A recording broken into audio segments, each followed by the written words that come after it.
खुलुमबाय बे समाव बड'लेण्ड एंखं टेलिभिजननि स्टुडिअ'आव आंनि हा ब्रह्म दिनैनि गाहाय रादाबफ्राव दङ। राहुल गान्धीआ बुंनाय बायदिनो बिसायख'थिनि उनाव मुवा बेसादनि बेसेन बांदों, बुंदों रकिबुल हुसेन। राजेन गहाया असम जातीय परिषद नागारबाय। फैगौ 25 जुननिफ्राय बन्द थागोन हायुङारि मानास हाग्रामाया। 7 दानाव मानास नेशनेल पार्कआ 1.5 कौटि रां रिभिनिउ बुथुमदों। दानिया फैदो आबुं रादाबाव।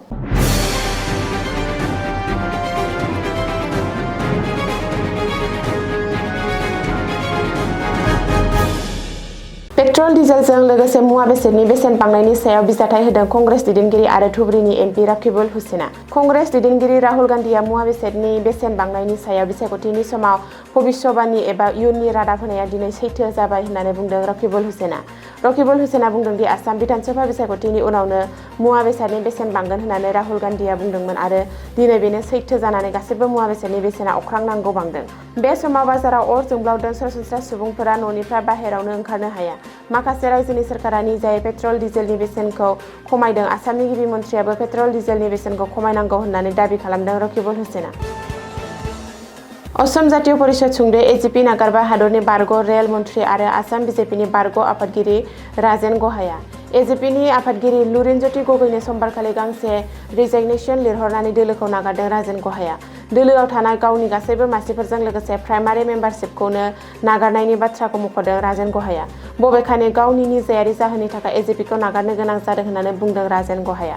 मख'नो गोनांदि बावैसो सिगां बारग'लांनाय 2025 मायथाइनि आसाम बिधानसभा बिसायख'थियाव बरमपुर बियाबाव बिजेपिनि बिजाथिमोन राजेन गहाया। नाथाय बिजेपिनि बिजाथि जितु गस्वामीनि आखायाव जेननो गोनां जायो। जितु गस्वामीआ 1,17,127 भट मोनदोंमोन, नाथाय राजेन गहाया 60,982 भट मोनदोंमोन। रिपर्ट बायदिब्ला बिसायख'थिनि समाव आफादगिरि लुरिनज्योति गगैया गावनि बियाब बरमपुराव खनसेबो फोसावदिंनो फैयाखैमोन। बेनि सायावनो खुद्रिनाय फोसावदों राजेन गहाया। मिथिंगा मोजां मोनग्रा आरो हादरारि गुबुन हादरारि दावबायारिफोरनि थाखाय मोनसे दुखुनि गोनांथार खौरां। NTCAनि बिथोन आरो थिखानाय नेम बादियै फैगौ 2026-27 इं मायथाइनि थाखाय मुलुग दोरोङारि नेरसोन थावनि हायुङारि मानास हाग्रामा आरो मोसा संरैखाथि हाग्रा ओनसोलनि गासैबो रोखोमनि इक'-टुरिज्म एबा दावबायनाय हाबाफारिया अरायथा नङै बन्द फोसावनाय जादों। फैगौ 25 जुननिफ्राय मावफुंनायनिख्रुइ उननि थाखाय फोसावजासिम हाग्रामानि दरखंआ बन्द थागोन। मानास टाइगार प्रजेक्टनि फिल्ड डाइरेक्टर डक्टर सि रमेशआ मोनसे सरकारि मावख' बिथोननि गेजेरजों बे बाथ्राखौ नेमखान्थि बायदियै मिथिहोदों। सरकारि बिथोन बायदियै 25 जुननिफ्राय हाग्रामानि बासबारि, फुनापारा, पानबारि आरो खुख्लुं लोगोसे गासैबो हाग्रा ओनसोलावनो जिप साफारि, एलिफेन्ट साफारि आरो रिभार राफ्टिं बायदि गासैबो रोखोमनि दावबायथाय हाबाफारिया आबुङै बन्द थागोन। गुबैयै अखा बोथोरा फैनायाव हाग्रानि जिबनि फिसा आजावनाय आरो हाग्रानि जिब जुनारनि रैखाथिनि फारसे नोजोर होनानै बोसोरफ्रोमबो सरकारि नेम बायदियै बे थांखिखौ लानाय जायो। मानास नेशनेल पार्कआ देग्लायनि दावबायनाय बोथोराव गाहाम खौरां होदों। लोगोसे दावबायारि फैनाय आरो खाजोना बुथुमनायाव मख'जाथाव बांनाय नुनो मोन्दों। हाग्रा बिफाननि मावख'गिरिफोरा फोरमायनाय बायदिब्ला थांनाय 2025-26 मायथाइनि दावबायनाय बोथोरनि समाव मानास हायुङारि पार्कआ सिगांनि रेकर्डफोरखौ सिफायनानै खालि 7 दानावनो 1.5 कौटि रां खामायनो हादों एबा रिभिनिउ बुथुमदों।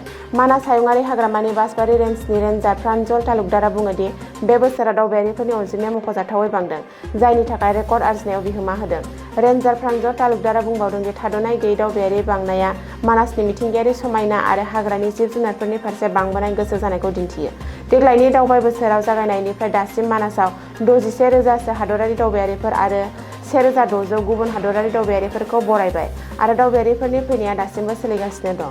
मावख'गिरिफोरा मिजिं थिदों दि बोथोर जोबनायनि सिगां अनजिमाया आरोबाव बांगोन। थि सम बायदियै बे पार्कआ देग्लाय बोसोराव दावबायारिफोरनि थाखाय 25 जुनसिम खुला थागोन। बेनि उनाव बोसोरफ्रोमनि नेमखान्थि बायदियै गाज्रि बोथोरनि थाखाय दानथामसो बन्द थागोन। मानासाव फैनाय दावबायारिफोरा इउनेस्क'नि बुहुम दोरोङारि नेरसोनथि थावनिनि मिथिंगायारि नुजाथायजों लोगोसे मोसा, मैदेर, गान्दा, हाग्रानि मैसो आरो गुबुन गुबुन रोखोमनि दावसिनफोरजों लोगोसे दोहोनि अरनारि जुनारफोरखौ खाथिनिफ्राय नुनानै रंजानाय लानो हादों। मावख'आरिफोरा बेखौबो मिथिहोयो दि पार्कनि सिङाव मोसाजों लोगोसे गोबां हाग्रानि जिब जुनारफोरनि अनजिमाया लासै लासै बांबोगासिनो दं आरो बेयो हाग्रानि जिब जुनार रैखाथि होनो नाजानायनि मोनसे मोजां नेरसोन। दिनैनि रादाबा एसेनोसै, गोजोन्थों।